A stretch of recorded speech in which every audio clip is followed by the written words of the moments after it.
Have you ever found an injured animal and wondered what to do? A few weeks ago, I found a young robin in a parking lot. Like many people, I wanted to help, but I quickly realized that helping wildlife is far more complicated than I originally thought. In today's episode, I'm joined by Sarah Cooperman, Executive Director of Rockfish Wildlife Sanctuary. In this episode, we discuss what happens when injured and orphaned animals arrive at the sanctuary, the mistakes well meaning people often make, and what parents can teach their children about compassion, curiosity, and respect for the natural world.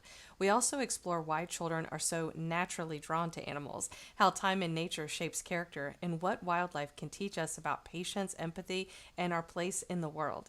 If you've ever had a child bring home a frog, rescue a bird, or ask 100 questions about the animals they see outside, I think that you are going to love this conversation. Thank you for listening to The Gentle Year.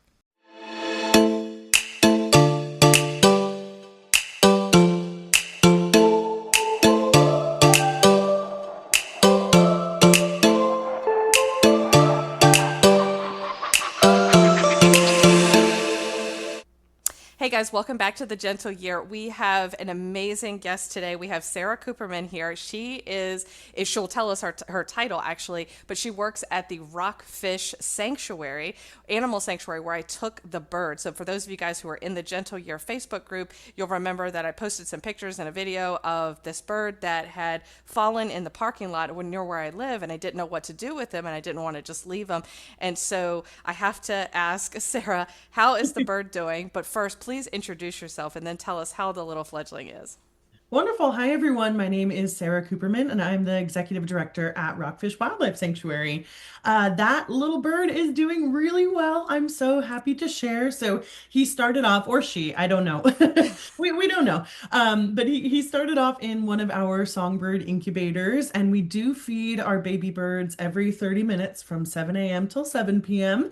That emulates how mom and dad care for them in the wild. So we have to match that. And he's had a great appetite. We have since moved him out to our fledgling enclosure where he is buddy with another robin and a whole bunch of other orphan baby songbirds of different species. So they have their own little menagerie in there, and he's learning to fly, and hopefully we'll be able to release him in just a week or two. Oh, that is so cool. Thank you so much for updating us on his progress. I know I appreciate that. My soul feels happy. I'm sure that the listeners to the show feel so happy and glad that he survived and that he's doing well. But I didn't realize when you were speaking how much passion you truly had for animals just until now. I knew you work with animals, but I could feel it. And so can you tell us a little bit about where your passion for animals came from and how it began for you?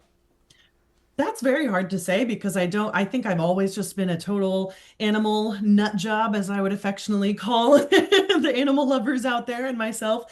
I was certainly the type of kid who would beg her parents for everything under the sun. I asked for a whale at one point. I could keep it in the bathtub. I would try and lure deer into my house. All of those things you should not do. And now that I'm not 6 years old, I know that. But I think I've always just really gravitated towards wildlife. I think it's so interesting to learn about the non-human creatures that we share our worlds with and to learn how to be good neighbors to them. So I've sort of spent my education and my career trying to do what I can to give back to all those animals that inspired me so much when I was a little kid. Really well said. That is awesome and fantastic. Okay, so we're going to dive right in to some of these more pertinent questions that are related to parents specifically. You talked Awesome. about your childhood, so we're going to dive into all of that. So the first question I have for you, as the executive director at the Rockfish Animal Sanctuary, what are some of the most common animals that people bring to you? That is an excellent question because it really does vary the kinds of critters that we get at Rockfish Wildlife Sanctuary. I would say overall, every year we are admitting possums the most. We treat roughly 800 to 1,000 injured and orphaned animals every year, and about 200 to 250 of those orphaned animals are Virginia opossums. So we get a whole lot of possums, but we do treat about 60 to 70 other species every year. So some common ones, of course, are lots and lots of different songbirds. We also will admit a lot of raccoons, foxes, groundhogs, and skunks, and a lot of squirrels as well. So I will say that Rockfish Wildlife Sanctuary specializes in caring for clinically healthy orphaned wildlife.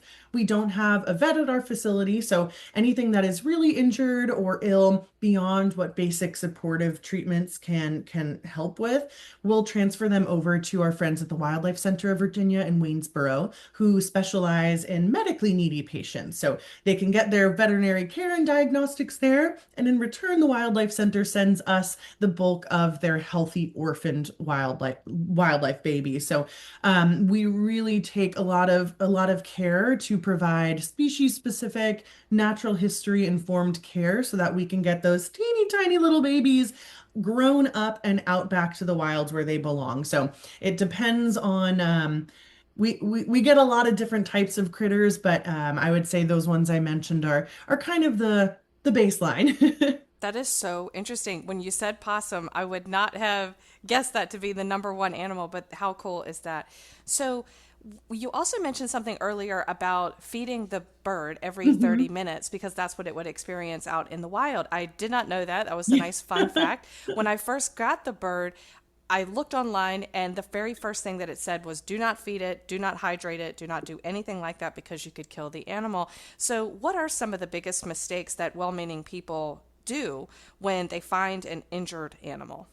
One of the biggest mistakes that people do is simply to intervene in the first place. Most of the time, okay, maybe not most, but I would say about half the calls that we receive on our wildlife hotline end up being perfectly healthy baby animals that are actively being cared for by mom and dad.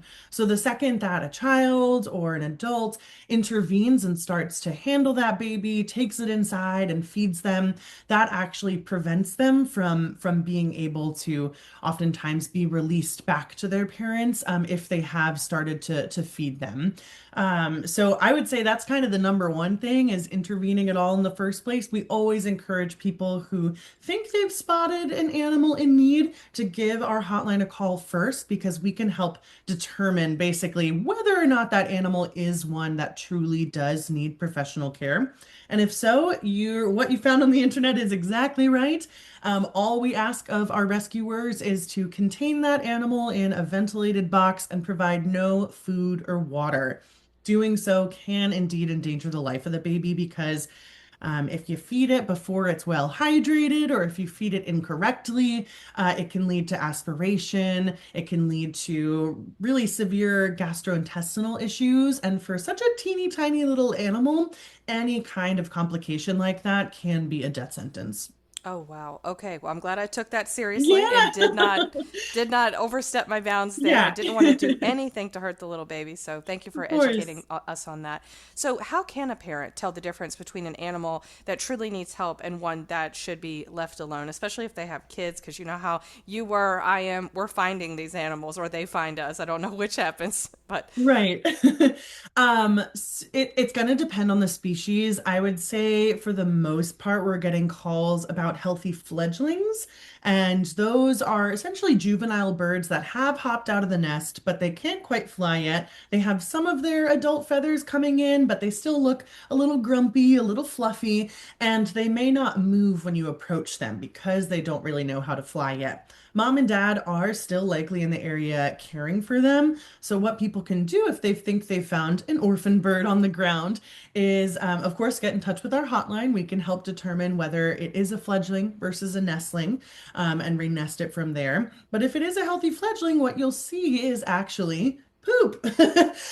So about every hour or so, you will see fresh poop around that fledgling bird. And because birds eat so frequently and their metabolisms are so speedy, they pretty much go to the bathroom every time they're fed. So if you're seeing a little bird that's still going to the bathroom, relieving themselves, that actually indicates that mom and dad are nearby continuing to care for them. oh, wow, that's a really important fact. I did not know Yeah, that. Thank you. of Okay, course. so for the fledglings, that's how you do that. But what about if they find a squirrel, a rabbit, or a different wild animal? Yeah, for the mammals, it can be a little bit different. Again, it's going to depend on the species, which I'm sure is an answer that you'll get tired of me saying today. But for the most part, we can have the person give us a call to our hotline. We may have them text a couple pictures or videos of the animals so that we can assess what kind of condition it's in. If it is a plump, active, eyes open juvenile, It's likely doing okay. It's likely adventuring a little bit without mom, and we can guide the person through how to observe safely over the next 12 hours or so and see if there's any sign of mom and dad nearby or activity. If the baby looks really dehydrated, if it's limp, if its eyes are closed, if there's any kind of flies around them, that would indicate that this is an animal that does need help. So we would probably jump right to them bringing the animal into us rather than attempting renesting. So it is really species specific, but on our website, we do have a species by species essentially breakdown of how to tell whether a young animal of that species does need help or not. Oh wow, thank you so much for that. Yeah. Now, quick question, are there Mhm. is there anything that people absolutely should never do if they find themselves in a situation like this? There's two things. The first would be to never touch an animal barehanded. Even if you are driving along and you see a hurt raccoon in the road and you want to make sure that it's safely contained so that you can bring it to a rehabber, you do not want to touch that animal with your bare hands. Even if you don't have gloves in the car, a towel, someone's t-shirt. We've had people bring animals to us shirtless, but the animal is inside the shirt because Wow. they knew not to touch the animal with their bare hands. And that's just for your own safety. Um, I would say, in addition, if you do need to keep an animal overnight, like let's say you found that injured raccoon and everywhere is closed because we all go home too, of course, at the end of the day, and you need to keep that raccoon in a safe place until the morning when you can bring it to us. We, just like you did before, not feeding that animal and not even giving them water is absolutely critical because if that animal does need further diagnostics, having food or water in its system can make it really hard to diagnose what's going on. And it can actually be dangerous if they're eating food, but they're not hydrated enough, for example, to be able to safely digest that food. Exactly. Wow, I didn't realize how complex this really was, and it It is. yes, it really is. I'm I learning think with so much. Fascinated. Yeah, with wildlife rehab, I think, especially with kids, it's very easy to think of the field as we get to cuddle baby animals and it's so Yes. cute and fun all day. But in reality, it's a really science heavy field of work. I mean, we get into the nitty-gritty of nutrition, behavioral ecology, husbandry, and all of those different factors come together to make a rehabilitation plan. And that plan never, ever includes cuddling the animal.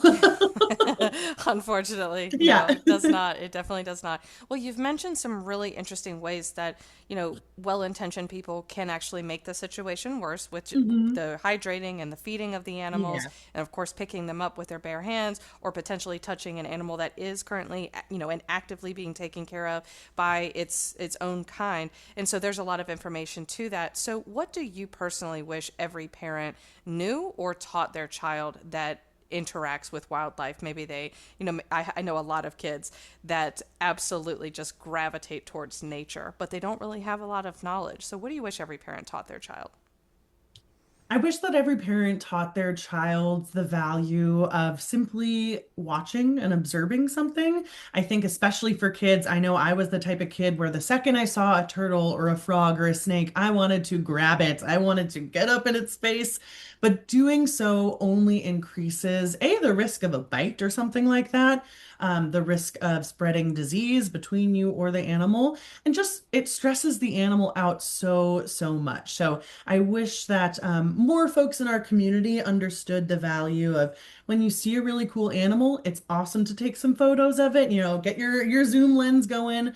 It's awesome to sketch. That can be really fun for kids. Is if you're going on a hike, have them bring a little pad and a pen or some crayons. And if they see something that they really, really want to touch, have them draw it instead. And that can kind of still keep them engaged and interested in the animal without having the need to actually go and grab the animal. So I think teaching kids how important it is to give animals their personal space, just like we need our personal space, is a really important lesson that I think a lot of kids could benefit from learning earlier on.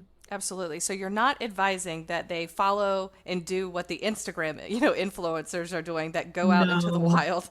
There are so many influencers out there that I personally think should really be ashamed of what they do. I mean, there's so many that are coming to my head right now. I won't out them right now. But I guarantee that most of the famous, wildlife influencers that most people probably know of are really, really frowned upon in the actual professional wildlife rehab and zookeeping communities.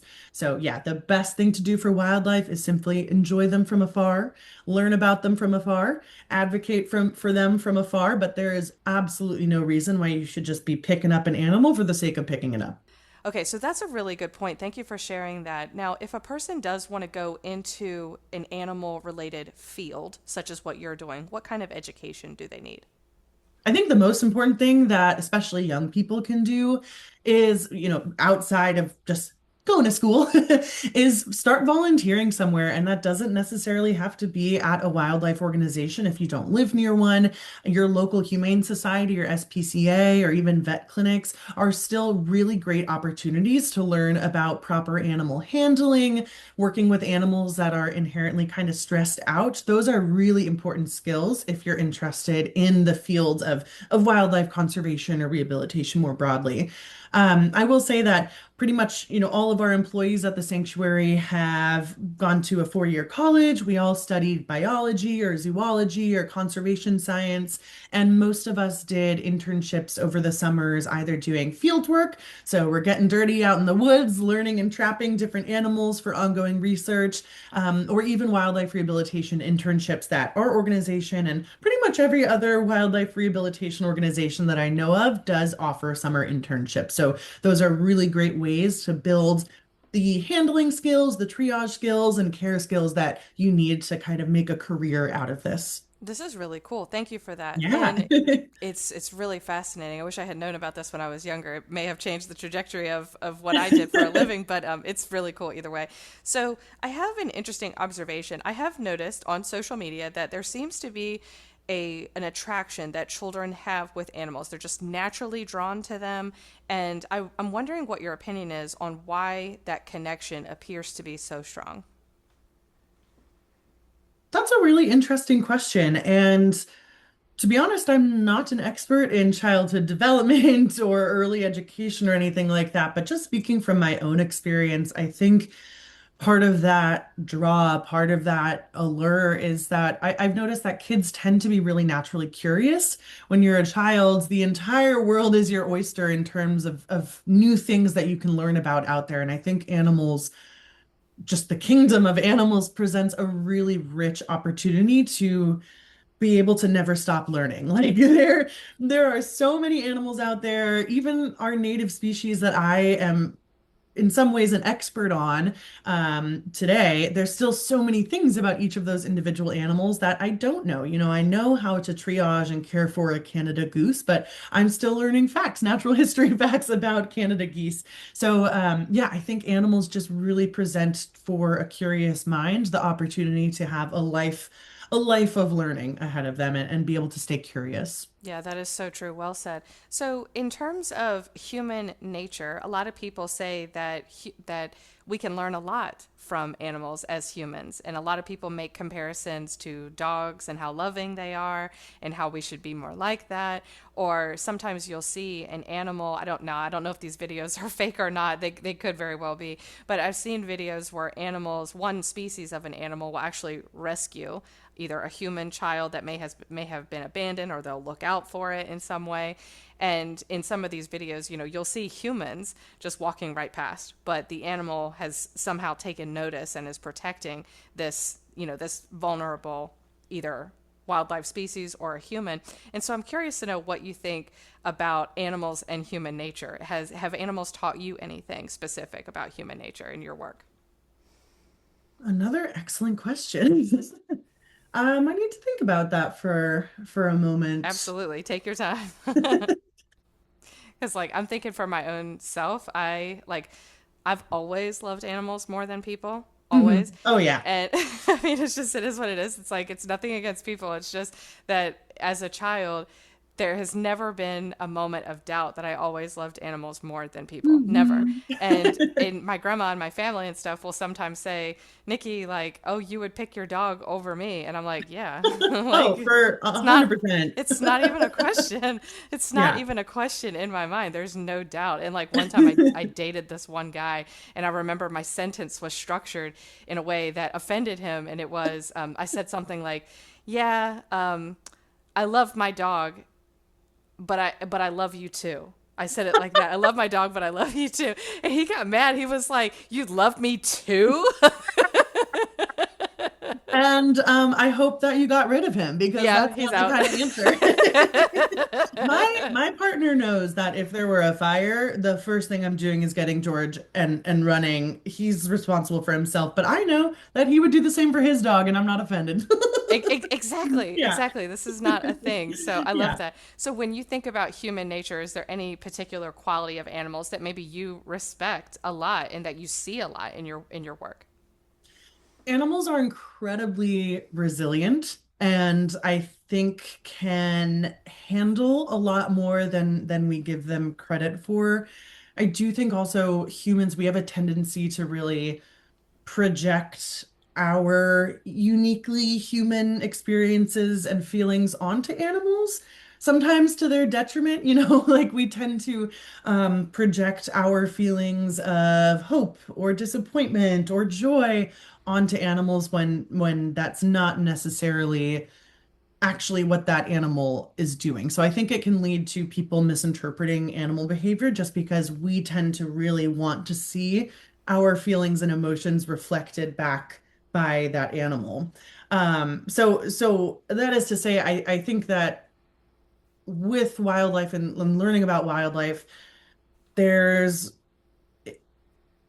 animals really help people, I think, better develop a sense of empathy and compassion. And sometimes directing that empathy and compassion towards the wild animal, it is helpful, but it's important to be able to direct that to our fellow humans as well. Yes. I think that's sort of a chaotic answer because honestly, that's a great question that I will be pondering for a long time. But yeah, I think, maybe taking some of that, oh, this animal is feels love or hates this or blah blah blah, being able to direct that perceptiveness and compassion towards the person next to us, maybe rather than the perfectly healthy fledgling that actually is not orphaned and not hopeless, I think that could go a long way. Yeah, absolutely. Well, I hope. Do you think, in your opinion, that the fledgling that I grabbed out of the parking lot was that the right or the wrong decision, based on your observations of what you've seen with his behavior at the sanctuary? So I haven't personally interacted with him too much. I was not the person that like triaged him or took the hotline call with you. So without that background, I can't really say. I will say generally a fledgling bird sitting in a parking lot is more cause for concern because especially if it was a really big parking lot and there's not a lot of trees nearby, not a lot of other bird activity, that can be an indicator that the animal is in distress. So just from the limited amount that I know, it sounds like it was definitely a necessary rescue. Yeah. I hope so. And if it wasn't, I definitely did. I can say I did the best that I could. But Oh, yeah. if it was, there are so many cars going around in that parking lot, and he was up against the cement, and a lot of cars pull right up to the cement. So like the little blockade, and I'm pretty sure he would have gotten run over at some Yeah. point. I will Um, say we do, even if it was a perfectly healthy fledgling, we do recommend folks bring them to a rehabber in situations like that, where them being on the ground where they are would be a threat to their life. So if they are in front of all these cars that are not going to see them, or if there are a lot of outdoor cats around, or mhm. even one outdoor cat that's a few feet away looking at the bird, in those cases, we will usually just say, bring the fledgling in. We don't want to try and renesting because that might give this bird time to get really gravely injured, Yeah. And is which we don't there? want to see. Yeah, no, definitely not. Is there a situation where a bird actually gets kicked out of the nest? Do birds do that? Where the parents like don't want it, it's a runt or whatever, and it's booted out.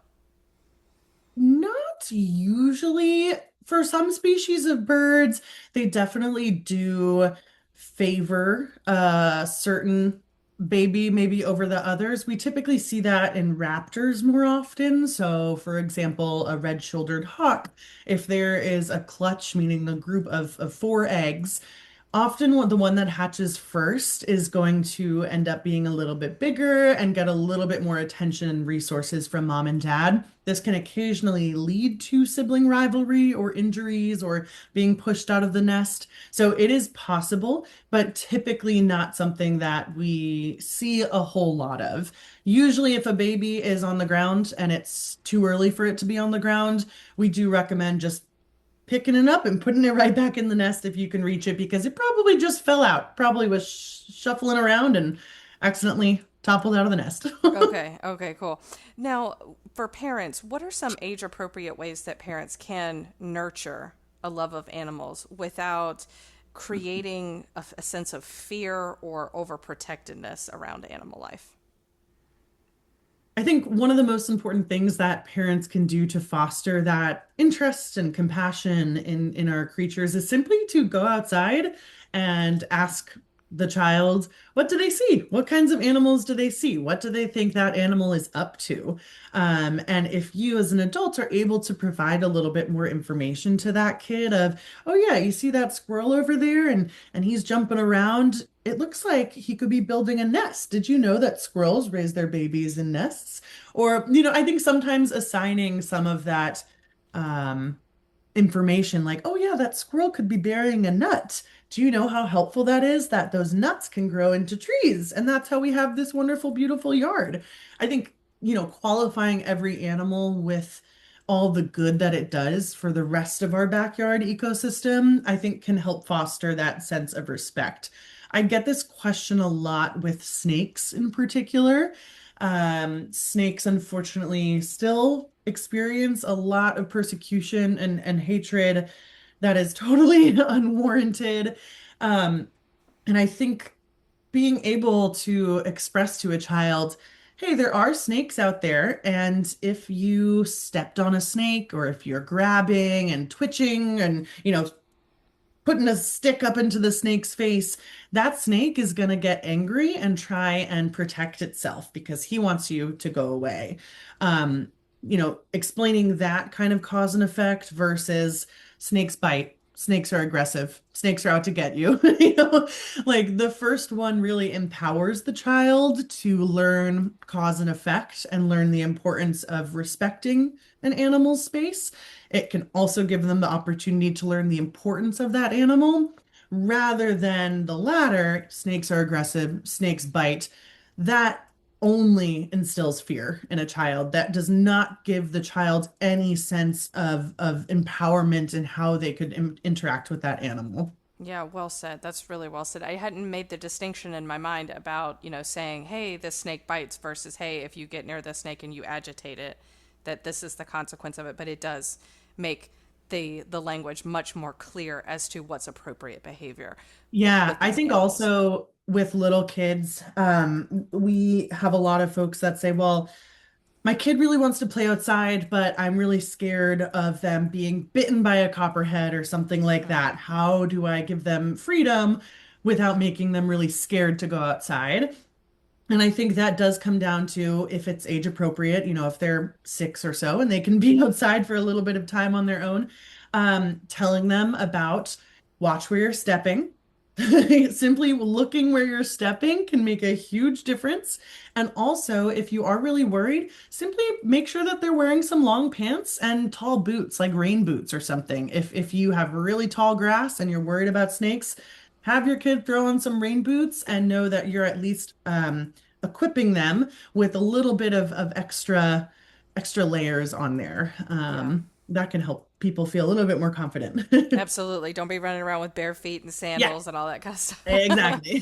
Makes perfect sense. So, switching it up a little bit, kids are spending more time on screens now than ever before in history. So, what do you think happens when children regularly interact with nature? What changes about them? I noticed that you talked a lot about empathy, but Mhm. if you take a child and you put them in nature, does the, like, you may not have any background experience in this Yeah. necessarily, but I've heard that the brain synchronizes, like the western and the eastern part, or I don't know, both sides of the brain, one won't say west and east, but both sides of the brain are synchronizing, that there's health benefits to being out in nature, that there's the development of empathy and compassion when around animals. There's a whole gamut of advantages in being around animals. So in your personal experience, have you experienced a child transform when they're interacting with nature in ways that maybe they wouldn't have or didn't do in their regular life?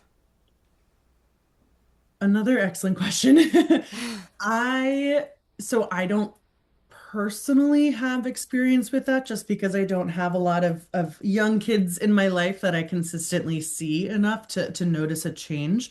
I would definitely recommend reaching out to Wild Rock if you've not spoken with them before, because they would really be the experts in this area of the importance of nature play. But from my own experience and my time, not only as a child myself at one point, but with doing education programs with kids, I think what happens when a child gets to spend time in nature is there's a couple things. I think it forces you to slow down because nature, though it is in many ways always changing. It is fast paced in many ways. On the surface, when you go outside, nothing much is going on. You don't, it doesn't have that same allure as a game on your tablet. It's not neon, it's not playing noises for you to interact, tap here, do this, touch that. It simply is existing. And I think spending time in nature and trying to pull out the interesting parts of it and whatever that means for you forces your brain to remove itself from that trained place of instant gratification, um, and puts you into a place where you actually don't have really control over what's around you. You're simply part of it. You're not able to press a button like you can on the game on your tablet to make XYZ thing happen. You're simply there. So I'm not sure what the short and sweet react thought, or I'm not sure what the short and sweet answer is there, but I think that act of being forced to slow down and also realize that you are um, part of something where you're experiencing it alongside all other living creatures in the place and not just the one in control of it in this little world that you have in your hand. I think that that really helps teach compassion and patience. Yeah, definitely. I have seen some interesting videos on social media where kids who haven't grown up around nature at really at all, when you put a pretty harmless animal in front of them, sometimes the kids will have these adverse reactions, and it's Yes, very extreme. And I think it really does connect to what you said, that all of a sudden they realize that they're not in control anymore, that there's this absolutely. other being now, and it's totally different than what they're used to. And then the other piece that you mentioned I thought was really insightful is the fact that when you are in nature, you realize that you are a part of it equally as much as anything else in that environment. So that is really important and can definitely have an impact on the soul and the spirit of a human being for sure. Yeah, it's like if you're doom scrolling on your phone, even if you're doom scrolling through educational videos that are age appropriate, you still at any second can scroll. If you lose interest for 1 second, you can move on to the next thing. You can't do that when you're outside. If there is a squirrel in your yard and it's been burying a nut for 20 minutes, you can't just swipe past it to get a different view or a different animal or a different weather pattern. And I think that that is unfortunately, I notice it in myself, like that loss of patience. So that's something that I'm trying to be really intentional about in my own time too. Good for you. Yeah, that's really insightful. Thank you. I'm So trying. I'm not doing well at it, but to is be totally anybody? clear. We're all trying to embody Yeah. all of these good qualities, but life certainly doesn't make it Yeah. easy.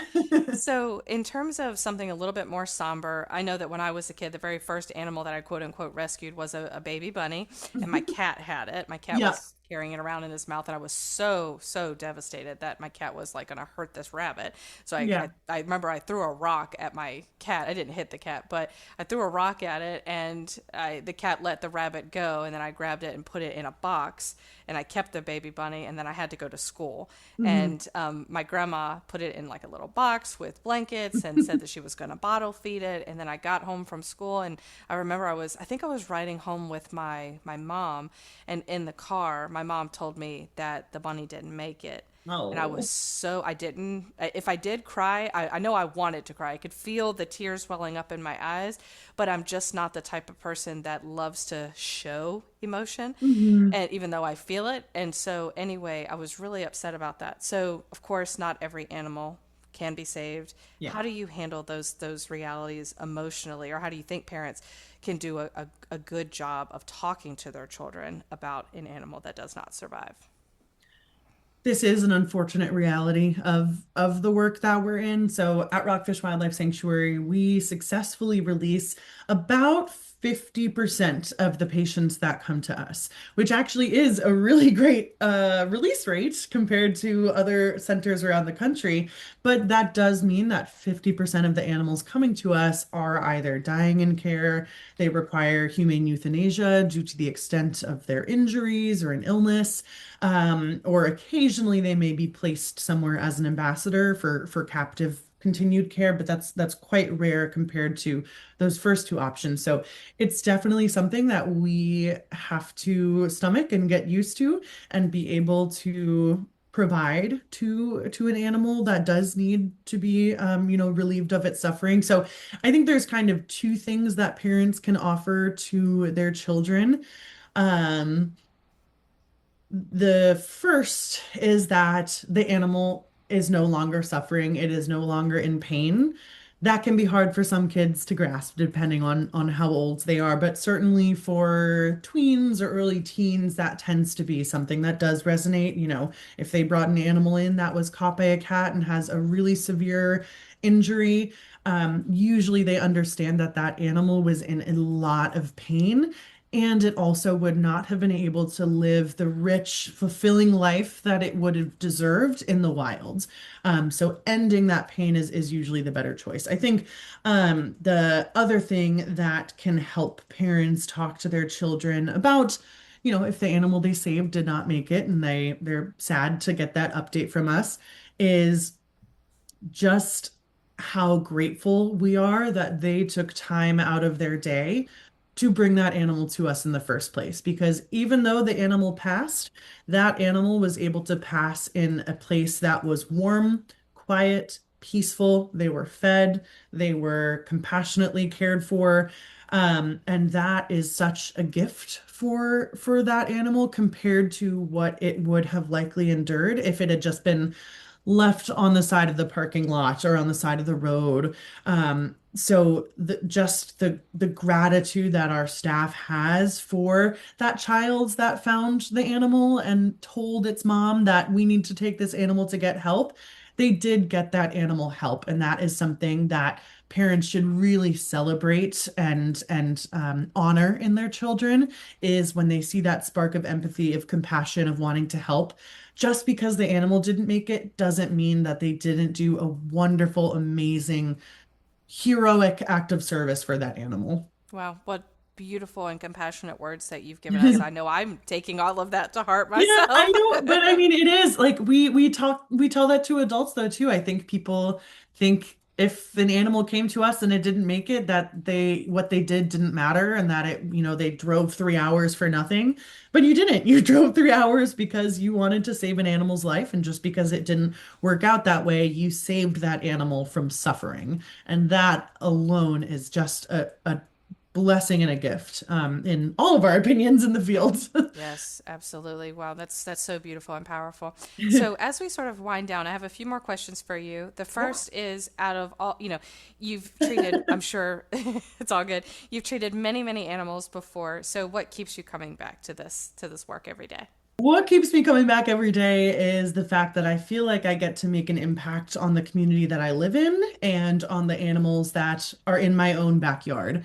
I think There are so many wonderful, amazing conservation nonprofits out there doing all different types of conservation work. We have legal advocates, we have land conservationists, we have larger multinational wildlife conservation and rescue organizations. But there is something so special to me about being a part of a really place-based local wildlife rescue organization. And that is, I mean, we do take patients from all across Virginia, usually like 70 different counties every year, but the bulk of our patients do come from Charlottesville, Albemarle, Nelson counties, right where we live and work. So the the ability to be able to help one of my own neighbors with one of their wild neighbors and be able to see that process through from the animal coming into us from when we get to put it back into their yard is such it's such a treat. I mean, it really is. It's being able to have that kind of impact and see the work that we do have a positive impact on our own community definitely keeps me here. I think when I first started, I totally honestly thought, oh, I'm gonna be a wildlife rehabber for a year because that sounds fun. And then I'll move on to bigger, brighter pastures, like, I don't know, become head of the EPA or something casual like that. Because I thought, Absolutely. I thought, that's the way that I could have impact. That's the way I can change the world is climbing the ranks of one of these huge organizations. But I realized that actually I'm having an impact just like my colleagues are at the sanctuary right here, right where we live. And I see that impact every single day. And it is just as important as that kind of broader concurrent conservation work that all of these other wonderful organizations are doing in tandem with ours. Yeah, absolutely. That's really beautiful. And then if listeners, if they take one thing from this conversation, we've got a lot of great parents that listen to this show and a lot of very highly conscious individuals that want to do better and are striving to do better every single day. So what would you want them to take away from this conversation you and I have had today? The first is totally logistical. And, and that is to keep your cats indoors. If folks out there have indoor outdoor cats, please keep your cats indoors. They deserve healthy, happy lives indoors. There are plenty of ways to enrich a cat's life indoors that don't require them to be outside. So that is a totally preventable, like we get so many animals that come in from cat attacks, and it is 100% preventable if folks just keep their cats inside. So there's that piece. But more broadly, I think, especially to parents that are listening with young kids who want to foster that enthusiasm for the outdoors, is simply to spend more time outside.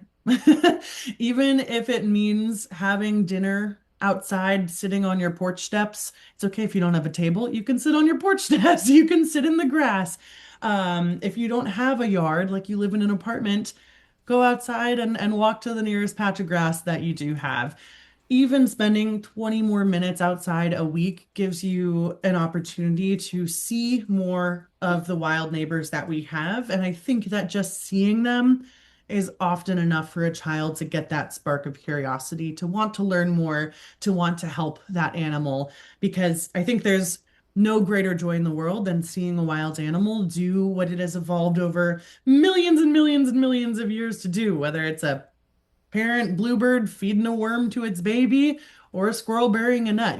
Each one of those actions is kind of a little miracle of evolution in and of itself, and bearing witness to it, even when you're a really young kid and don't even have the words to it, I do think does make an impact on our ability to care and to help the environment. Yeah, absolutely. So where can we learn more about you and your amazing organization?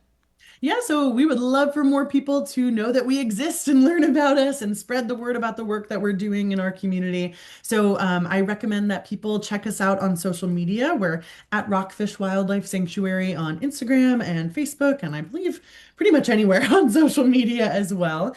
And people can also head to our website, rockfishwildlifesanctuary.org, where we have not only information about our organization and how you can get involved, but a lot of really helpful educational resources for animals in crisis, as well as how you can make your backyard more hospitable to animals. Oh, that's really interesting. Yeah. Okay, cool. I love that. That's really cool. It kind of sparked my curiosity there. Now, Yeah. one last question. This is a question that I always ask all Mhm. of the guests of the Gentle Year. I'm super curious to know what your answer would be. Take all the time you need to think about it because usually this question comes in the context of a parent who has come on my show and is teaching us about infant psychology or child, Yeah. something along those lines.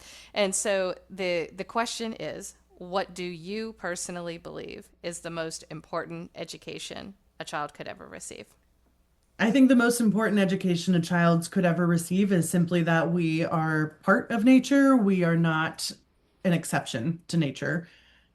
I think if we had more folks who grew up learning that and believing that, our world would look a lot different.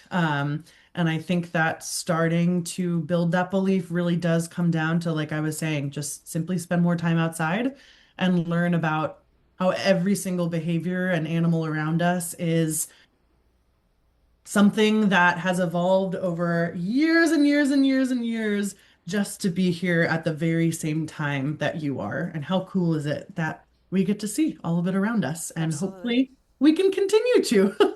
Yes, definitely. And that we're all a part of this greater network. And Yeah. I think it's really cool. Well, thank you so Yeah. much. I so appreciate your time. Thank you for coming on the Gentle Year. Of And course. if anybody wants to make a donation to the show, they can go to your website, or not to your show, but to the organization. Sorry, I'm thinking about my podcast in my No, head. you're good. You're good. It's all good. But if they want to make a donation, they can go to your website to do that, and they can also connect with you to get more education about animals and Yeah. things like that. I'll also say, people often think that because we're providing this resource to the community that we receive state or federal funding. We do not. We are Oh entirely wow. 100% funded just by donors and animal lovers like you. And even though $5 might not sound like a lot to you, $5 is enough to buy a head of lettuce for our turtle patients or a couple mealworms for all of our recovering baby birds. Like it really does make a difference. So yeah, any amount that you can give is tax deductible and also very much appreciated by all of the critters at the sanctuary. Absolutely. Well, thank you so much for being here, and we'll speak again soon. Hopefully, you can come back. Yes, If I find another animal, I'll invite you back on. But thank yes, you again this for was being such here. a blast. Thank you so much, Nikki. Before we go, I want to leave you with a few key takeaways from today's conversation with Sarah.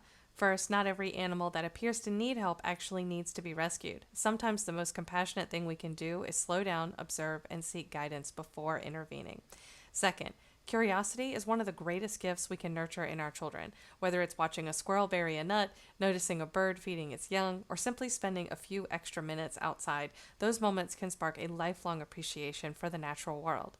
Third, respect is different from fear. As Sarah reminded us, teaching children how to understand animals and their behavior empowers them far more than teaching them to be afraid. And finally, perhaps the most important lesson of all, we are not separate from nature. We are part of it. The more time we spend observing, appreciating, and caring for the living things around us, the more connected we become to the world and to one another. Thank you to Sarah Cooperman and the team at Rockfish Wildlife Sanctuary for the incredible work that you guys do every day to care for Virginia's wild neighbors. And for the listeners of the show, if you'd like to learn more, support their mission, or find resources about helping wildlife, visit rockfishwildlifesanctuary.org. Thank you for spending part of your day with me. Until next time, be gentle with yourself, be curious about the world around you, and keep moving forward one day at a time. I'll see you in the next episode of The Gentle Year.